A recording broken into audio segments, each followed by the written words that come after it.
Yeah, it's doing the weird phone thing for me.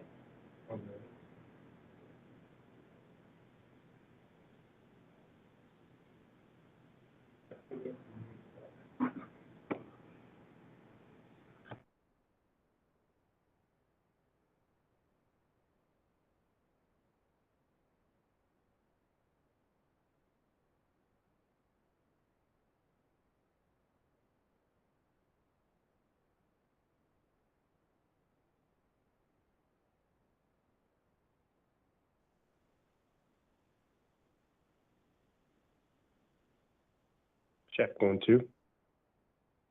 Audio check.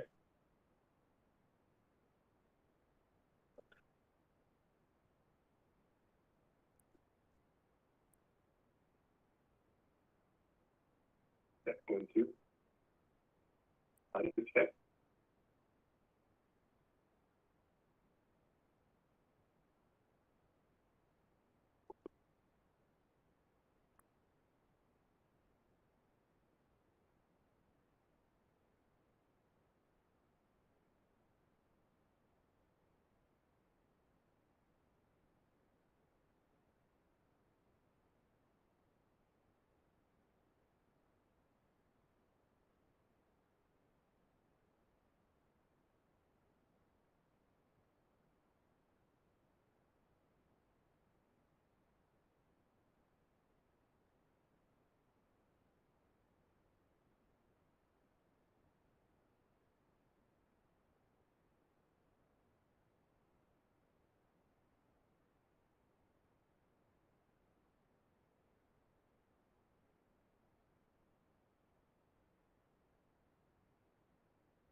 Agenda room mic check.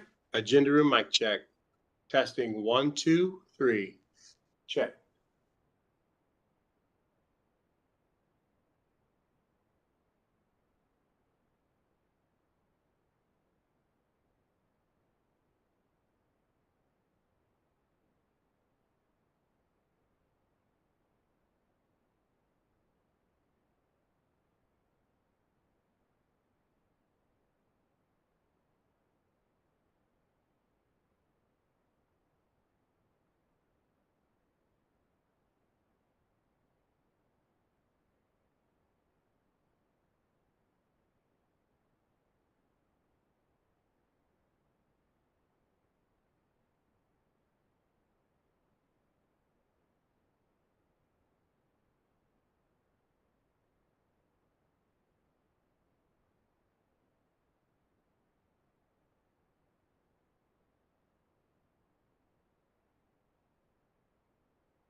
A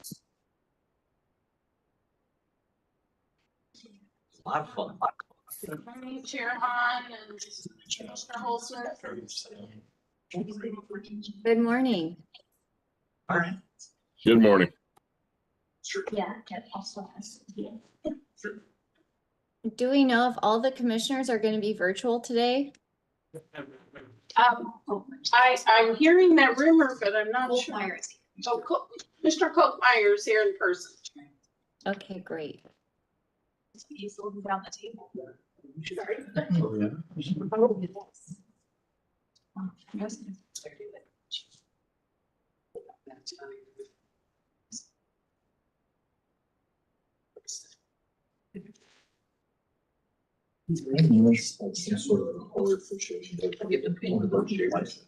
To the math. She did. Went up there, like, accepted the award on my behalf. and She absolutely did. She is your oldest. Priceless. Made like a mess. Yeah. And then it's mine. She's just like, I'm not gonna count it. I'm not too sure. We were there. I still don't wanna know, Riley.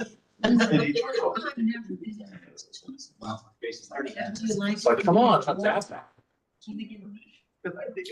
Yeah, I think, yeah.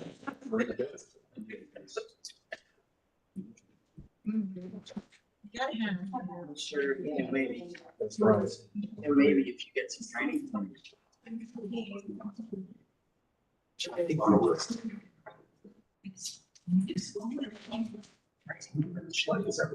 Taking the comfort. Yeah. Couple years. Change the training.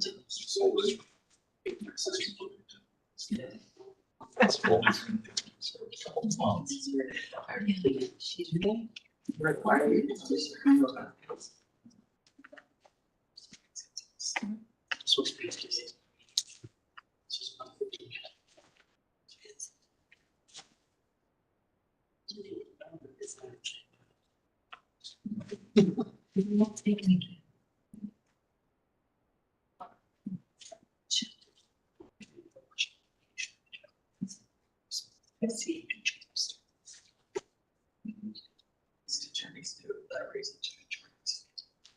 I just got a message from Commissioner Coleman that she's trying to sign in, but having issues. So she's slightly delayed. We've been having lots of WebEx issues this week. I had them yesterday, so I empathize.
Shy away, No, let's see, where do I want to set? I already told him that's my fault if it Yeah. was. No, Cause I don't hold down the table. Yeah. okay. Yeah. Thank you, thank you, thank you. Excuse me.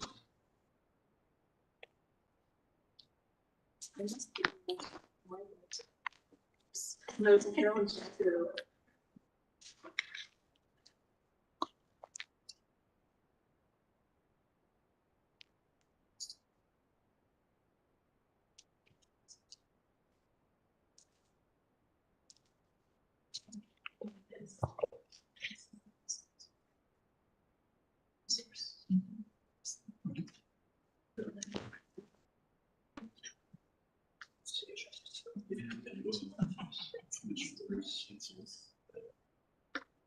Still meeting Commissioner Coleman, she was having trouble. Okay. Charlene said she's still trying. You know what's wild is not saying it took me a while to figure out, which you get two and you click the wrong one, then it wants you to enter the ID number and all that, and you go through all of that, and then there's some, after you put it in right, then it says, sorry, that's incorrect. So you do it again, and before long, you're 5 minutes late, and you get nervous, and you know. Yeah, Yeah, the WebEx. there was an update this week. Okay. It's a problem. Yeah, thank you. So In case you have any meetings, go ahead and update their app or their platform before you use, so that it can be fully updated. Because it locked me out. the WebEx. If you have any changes. The Chairman Sylvie said, go to the calendar and click on that. And the WebEx one versus the call-in one. And he said, that's usually how he avoided problems. And that helped a bunch. All right, folks, I made it in. Good morning. Good morning. Good morning. Sorry for the delay. That's okay. Things seem to be off kilter this morning between my computer and my phone. So thanks for holding on for me. No problem. Okay, we have Commissioner Holzman on the WebEx. We have Commissioner Kolkmeyer in person. I got the table. At the table, it's a big table for one person. And we have Commissioner Coleman on the phone. So it is just after 11 a.m. and all the commissioners are present. So we'll begin the agenda meeting for today, Thursday, May 2nd. I would ask those who are participating on the call to please mute your phone unless you need to speak. Today, there are 3 tariffs and new orders, 1 case discussion, and 2 other discussion items. But first, we need to approve the minutes from the April 24th, 2024 agenda. Those minutes have been provided in advance. Commissioners, are there any changes or modifications to those minutes? Seeing none, all those in favor of adopting those minutes, please say aye. Aye. Aye. All those opposed? By a vote of 4-0, those minutes are approved. Getting into the tariff and new orders for the day. The first tariff and new order deals with 2 cases in file number EO-2023-0276 in the matter of the 5th prudence review of costs subject to the commission approved fuel adjustment clause of Evergy Metro, and file number EO-2023-0277 in the matter of the 11th prudent review of costs subject to commission approved fuel adjustment clause of Evergy Missouri West. On March 11th of this year, Evergy and staff filed a non-unanimous stipulation and agreement resolving all issues between Evergy and staff, leaving only issues between Evergy and the Office of Public Counsel to be heard at the evidentiary hearing scheduled for later this month on May 22nd and 23rd. The stipulation sets forth that staff withdraws its recommended adjustments for Evergy and that Evergy will update its transmission congestion rights market strategy. The company further agrees to include in its fuel adjustment clause the amounts of transmission congestion rights and auction reserve revenue rights. Commission rule allows 7 days for parties to object to a non-unanimous stipulation and agreement. No responses or objections were filed. Therefore, the order before us today finds that the unopposed stipulation is a reasonable resolution of the issues between Evergy and staff, approves the stipulation, and orders the signatories to comply with its terms. With that, I recommend we approve the order, version number 1. Commissioner Coleman. I support the order. Commissioner Holzman. I'm in support of the order. Commissioner Kolkmeyer. And I support the order. All right, all those in favor of approving this order, please say aye. Aye. All those opposed? By a vote of 4-0, that order is approved. Second tariff in order today is in file number WC-2024-0315, Merlin Jolie Ragland versus Kansas City Water. On April 23rd of this year, Merlin Ragland filed a complaint against Kansas City Water. However, the commission has no jurisdiction over KC Water and so must dismiss this complaint. Therefore, the order before us dismisses this complaint for lack of jurisdiction. With that, I recommend we approve the order version number 1. Commissioner Coleman. I support the order. Commissioner Holzman. I'm in support of the order. Commissioner Kolkmeyer. Also in support. All those in favor of approving this order, please say aye. Aye. All those opposed? By a vote of 4-0, that order is approved. Third tariff in order today is in file number TA-2024-0238 in the matter of the application of True Connect Communications for designation as an eligible telecommunications carrier. On February 28th of this year, True Connect requested designation as an eligible telecommunications carrier, or ETC, to be eligible to provide Lifeline service. True Connect requests ETC designation on a statewide basis for the purpose of receiving federal low-income support. True Connect also requests a waiver of the 60-day notice requirement. Staff conducted an investigation and filed its recommendation on April 15th. That the commission approve True Connect's request for designation as an ETC for the purpose of receiving low-income support on a statewide basis. Staff stated True Connect met the requirements of the commission rules governing ETCs. Therefore, the order before us grants True Connect's request to be designated as an ETC and grants True Connect's request for a waiver of the 60-day notice requirement. With that, I recommend we approve the order version number 1. Commissioner Coleman. I support the order. Commissioner Holzman. I'm in support of the order. And Commissioner Kolkmeyer. I'm in support of the order. All right, all those in favor of approving this order, please say aye. Aye. All those opposed? By a vote of 4-0, that order is approved.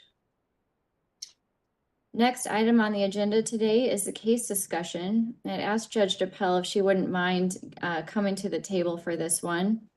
The case discussion is in file number ET-2024-0182 in the matter of Evergy Metro, DBA Evergy Missouri Metro and Evergy Missouri West solar subscription rider tariff filings. Previously, Judge DePel had distributed a memo regarding the case and the issues before us. So I'm going to turn it over to Judge DePel to walk us through that memo and case discussion. Thank you, Chair. I moved around on this side, so maybe you all could see me online. As the chair said, this is Evergy Solar Subscription Program tariff, and we had a hearing and it's now ready to be decided. This has been on kind of an expedited basis, so we just had one round of briefs. I laid out the issues sort of in the order that the parties presented them, but kind of grouping some of them together so that it was easier for the commission to decide exactly which issues that needed to be decided. So the first issue, the first 4 issues actually are very related in that the tariff as Evergy proposed it would expand the solar subscription tariff participants' ability to access the time of use rate schedules that are the default rate And the question before the commission, the first question is really, does the commission want to expand the participants' abilities to access the other time of use rate schedules? So that would be the first question I would ask the commissioners. Thanks, Judge DePel. My take on, from the hearing, is that this is 750 customers, so it's a small customer base, but they're very vested in their customer choice, which is why they subscribe to the program. And in this particular case, I don't think we should order at this point Evergy to make all the TOU rates available to the participants at this particular time. But I do think this customer base is probably highly interested in TOU rates. And so while I would recommend that we don't order the making of these TOU rates available to these customers at this point, I do think that Evergy should be working toward making all TOU rate options available to all residential customers moving forward. So that's my position, but I want to hear from the other commissioners on their viewpoints. So I'm going to go first to Commissioner Coleman. Thank you, Madam Chair. I'm in agreement with your comments. I am a no, and I would want to see something in the next rate case being addressed with this issue. Thank you. Thank you. Commissioner Holzman. So from the very beginning, I've always felt that the law is clear in the net metering law that every offering is to be offered to every rate class from a residential standpoint. I've always felt that net metered customers should have access to time of use. Having said that, I do think I'm not intractable or unwilling to find some sort of common ground, such as I don't know that these 750 solar subscribers or the net metering class need to have access to all four rates.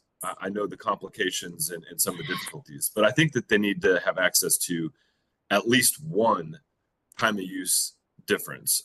You know, I would go as far as saying that I don't necessarily believe that it has to be one of the four rates that's current existing. Now, maybe this is a discussion for the next rate case, but I would be willing to entertain some sort of middle ground that would be a net metered rate, time of use rate, or the solar subscription plan rate that may not necessarily shoehorn into exactly the other four. If I had to choose one of the other four that I feel like would be the most applicable to a solar subscription program customer or a net metered customer in a future rate case, then I would look at something like the EV rate, because if you look at the trends of the customers who would choose to either net meter or to be a part of the solar subscription program, they also tend to be someone who would potentially drive an electric vehicle.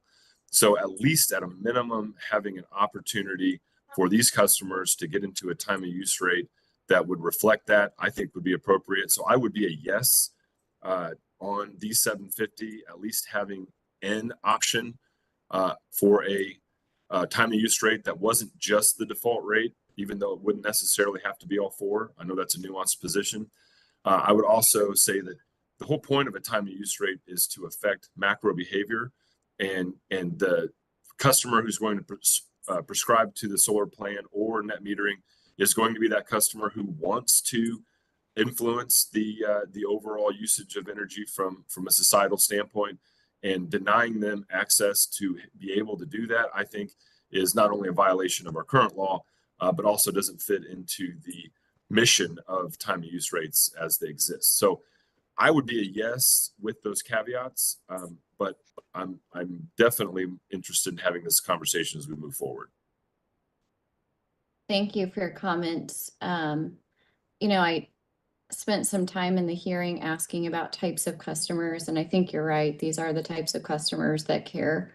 And the EV rate may be a good one for the, you know, in the rate case. It may in my mind, I was kind of also thinking the high differential could be a good option for them because, you know, their panel, the solar subscription program that may be producing at 4 o'clock in the afternoon, that may be a good option for them, but given the complexities of the current timing and the current, imposing all the current options, yeah, just wrestling with that here. But I definitely, Madam- in the rate Madam case, Chair, yeah, I would also say that these residential customers at least are only 50% they can only go up to 50% of the solar subscription program. So they still have 50% of their load that isn't a part of this program. And I think that denying them access to a TOU, again, they can choose to stay in the low differential if that's what they want. And I'm fine with, that being the default position unless they choose out and making it voluntary that they select a time of use rate. But I think prohibiting them access to one is not the direction we want to go in. thank you. Commissioner Kolkmeyer. Thank you, Madam Chairwoman. I agree with your position and think that we should deal with this at the next rate case.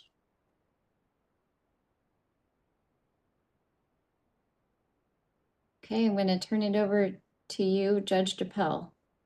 And so following up with that, then after you've made that decision, the next question would be, should the commission order Evergy to use the billing methodology that staff is proposing or that which Evergy has proposed? And along with that, what date should the tariffs become effective? I think this all does kind of go together, because if we don't order them to make all TOU rate options available to SSP participants at this time, I don't think that would necessitate any change to the billing methodology. I think one kind of follows from the other. On the date that tariffs should become effective, the current tariffs are suspended until October 30th, 2024. There was some discussion and notes in the filings about implementation timelines if there were having to be system changes. Hopefully at this point, there don't have to be any many system changes. They can be ready to go with tariffs by October 30th. If not, they can ask for an extension of that time. But hopefully they are working toward potential, making TOU options available, kind of moving forward to solar subscription program customers, if new resources become available as a new solar arrays that could be subscribed. So those were my thoughts. Commissioner Coleman? I'm in agreement, Madam Chair, with your position. Thank you. Commissioner Holzman? Well, I do think that we should make available a time of use rate for these SPP participants. And because I believe we should, then I think that we shouldn't make the billing methodology any more complicated than what Evergy already has existing. So I would not support staff's billing methodology in hopes that Evergy would then be allowed to more quickly adjust to adding a time of use rate for the SPP participants. Commissioner Kolkmeyer? I agree with, thank you, Madam Chairwoman. I agree with all the comments that have already been made, so I concur with your position. Okay, back to Judge DePel. And can I just clarify, Commissioner Holzman, were you also in agreement with the chair's tariff effective date? I am in an agreement, but perhaps for different reasons. Okay, and Commissioner Kolkmeyer the same? Yes. Okay, so after those first initial issues, then moving on to issue number 5, which is should the SSP participants be allowed to take service on the schedule EV, it's the electric vehicle schedule, And if so, what are the appropriate billing provisions and when should those provisions take effect? Evergy and staff have agreed that that should not be the case. And the same with issue 6, which has to do with should the provisions to clarify the non-bypass ability of securitized utility tariff charge, the SUTC, in an application of the SSP billing provisions be incorporated in the SSP tariff. And Evergy and staff have both agreed that they should be. Unless the commissioners have any objection to that, I'm assuming that you're wanting to go with staff and Evergy as OPC and Renew did not actually participate after the hearing or during the hearing and later. Is that correct, Chair Hahn? That would be my recommendation. You know, I'm hearing what Commissioner Holzman is saying, which is he would not be in agreement with issue 5 of not making that available, maybe in this case, but it seems like it's a pretty clear position moving forward in the rate case to make that. Am I interpreting that right, Commissioner Holzman? Yes, that's correct. I believe they should be allowed to have an EV rate.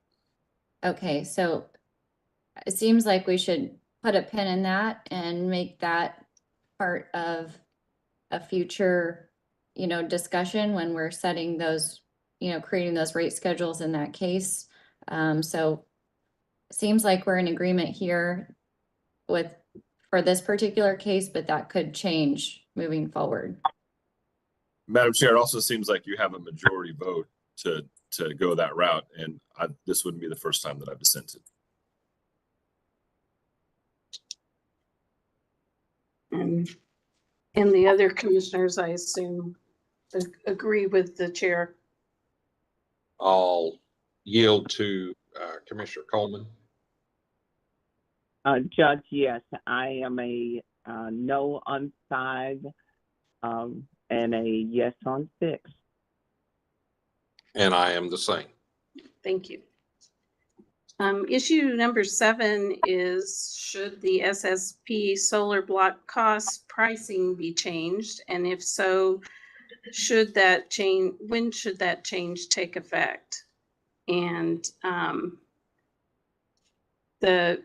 that's the way the parties set the issue out. I kind of broke it down into 2 parts, and that is the first decision that the commission needs to make is can the solar block cost, which is one portion of the solar block subscription charge, be changed outside a rate case? And then as kind of a side issue, there was an issue about Evergy's billing, but maybe we should just start with can the solar block cost be changed outside a rate case? In this particular case, this is unique, but there is case law on this subject.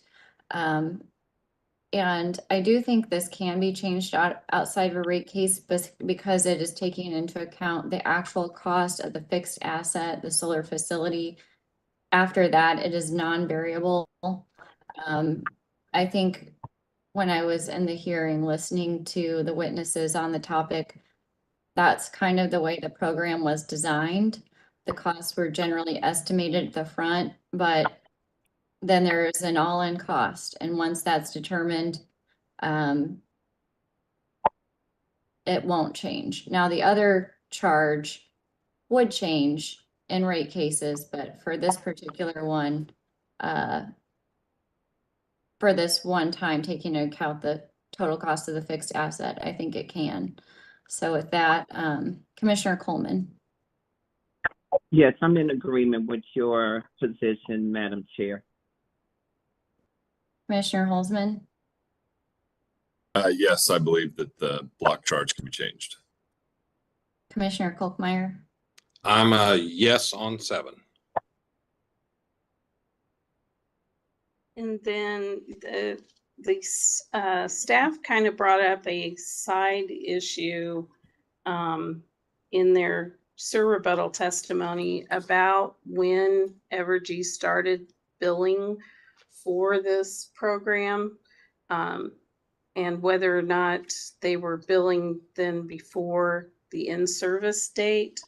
I put this in the memo as kind of a commission decision point, but it's really more of a discussion point, I believe, unless there is something that the commission specifically wants to order in this report and order regarding whether or not Evergy was improperly billing.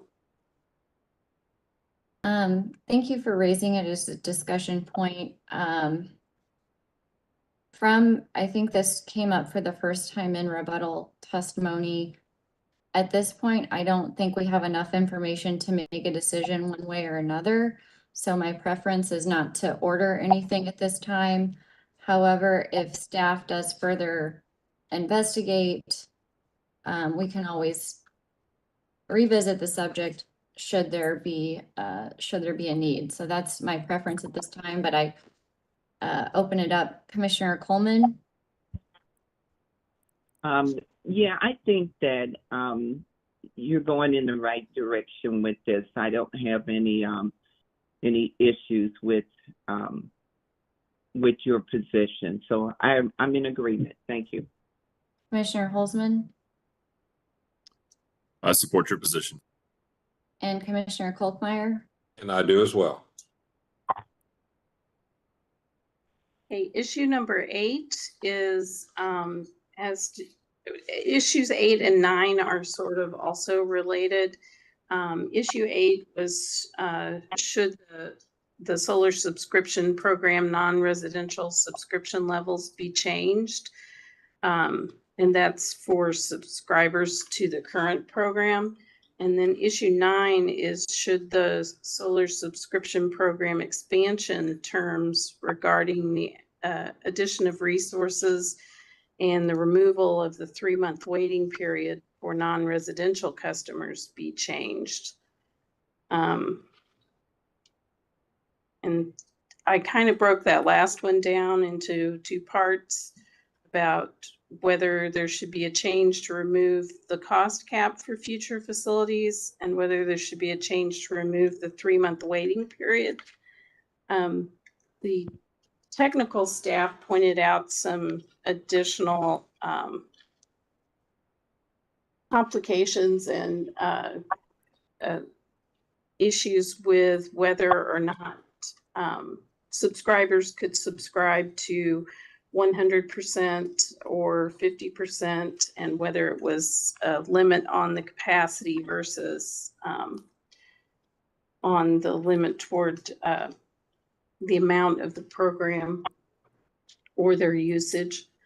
So I think I've probably confused everybody now, but going back to the original question, should the SSP non-residential subscription level terms be changed? It's really the question. So I think the answer is probably yes. There's a couple things going on, I think, in this question. One is the 3-month waiting period. My understanding is that is a protection for residential customers, and, you know, having that waiting period, especially relating, I'm trying not to get too far ahead, but relating to other decisions we might make, we may think it's a good reason to have that waiting period and that protection for residential customers if we allow non-residential we start allowing non-residential customers. So the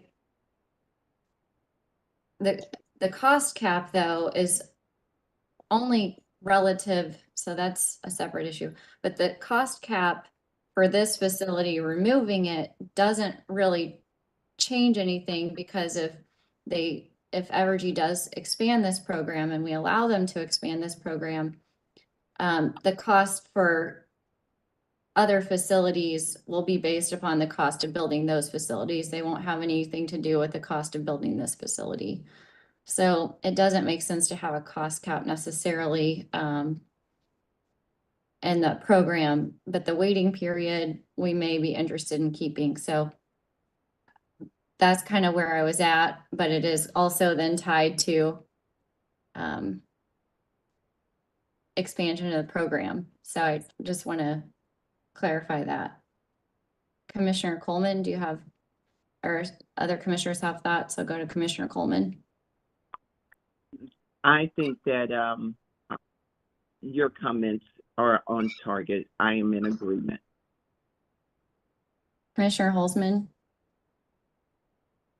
Well, I think that, you know, that first, I think that we should allow for C&I customers to go up to 100%, but we don't want that to then eat up all of the opportunity for residential customers. So I do think that a cap could be appropriate, but that cap should only exist for a period of time for the residential customers to then consume the rest of that availability and that capacity. And then once that time period is up, if there's excess, then it should be reavailable to the non-residential customers. So essentially what I'm saying is you know, C&I can go up to 100, or non-residential customers go up to 100, and then, but you cap it on how much they can take.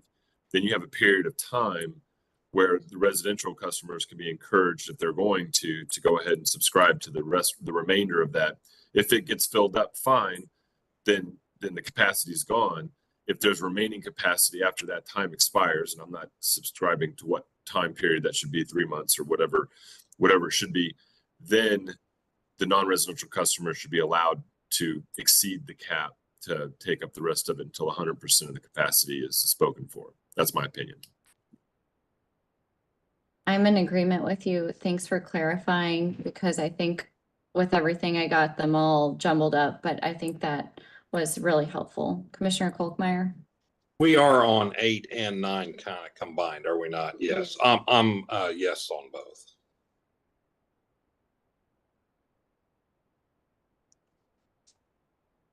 Okay.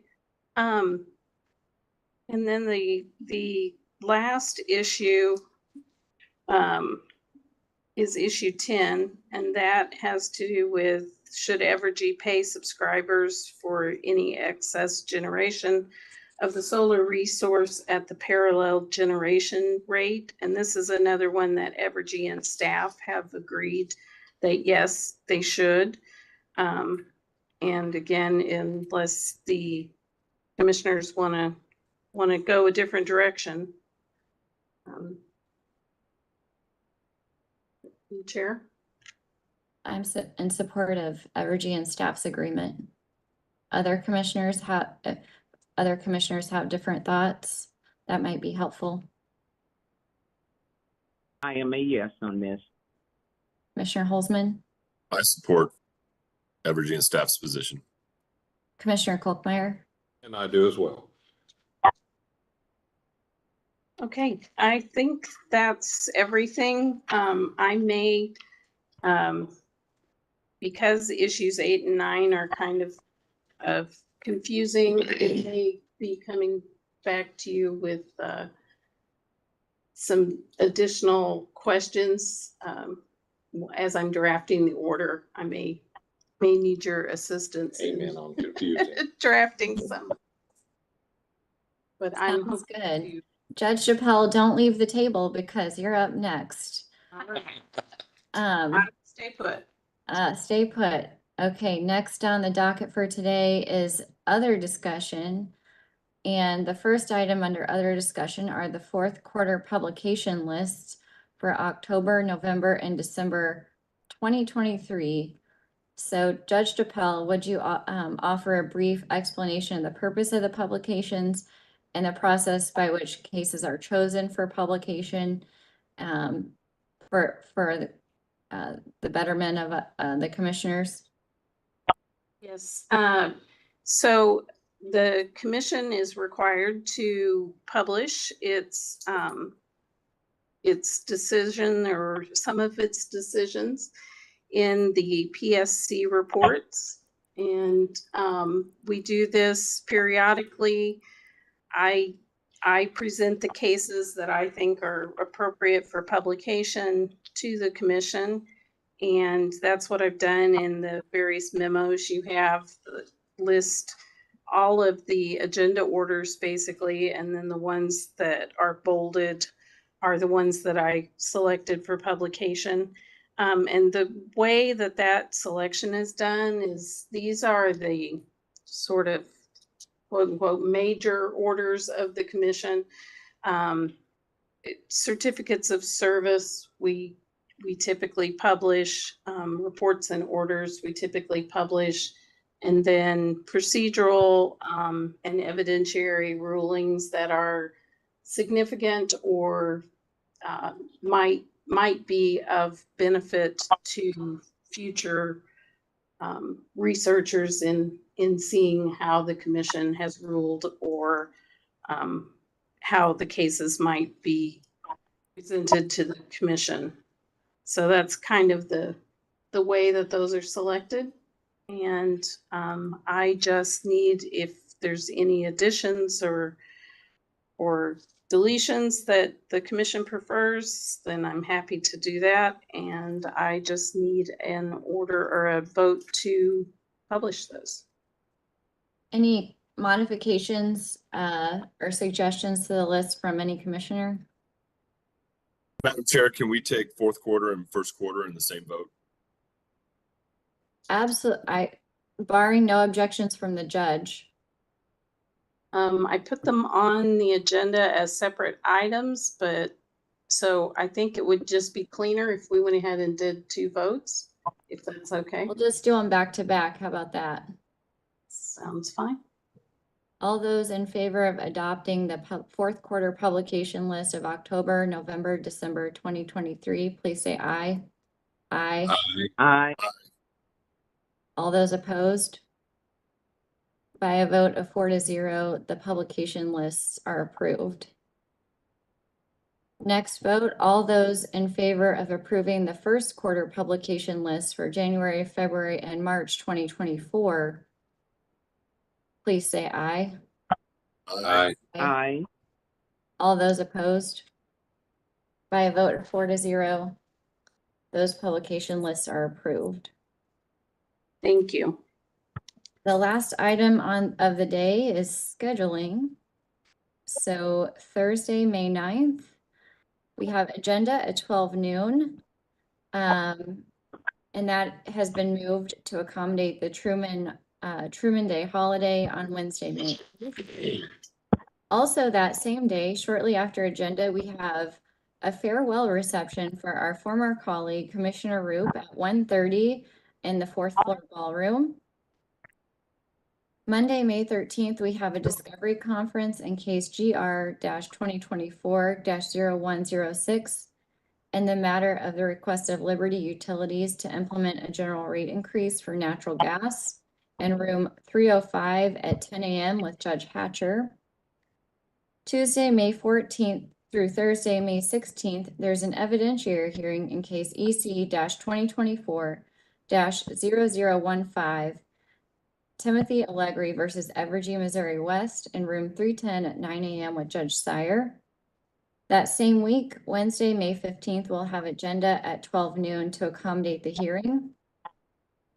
The following week, Tuesday, May 21st, we have an evidentiary hearing in case EC-2024-0111 Aquila Canada and Clark versus Ameren, Missouri. WebEx only at 9 a.m. with Judge Riley Fuel. That same week, Wednesday, May 22nd through Thursday, May 23rd, we have an evidentiary hearing in case EO-2023-0276 and 0277, which we had an order on previously today, and room 310 at 9 a.m. with Judge Pridgeon. That same week, we have agenda on Wednesday, May 22nd at 12 noon to accommodate the hearing. And then the last week of May, Wednesday, May 29th to Thursday, May 30th, We have an evidentiary hearing in case EO 2023 0407 and case EO 2023 0408. In the matter of the second prudence review of the MIA Cycle 3 energy efficiency programs of Evergy Metro in room 310 at 10 a.m. with Judge Hatcher. And again, we'll have an agenda that Thursday, May 30th at 12 noon to accommodate the hearing. Commissioners, are there any changes or modifications to the schedule at this time? Seeing none. Any other discussion of any commissioner before we close out? Seeing none. Okay, no further business coming before the commission. We are adjourned. Have a good day.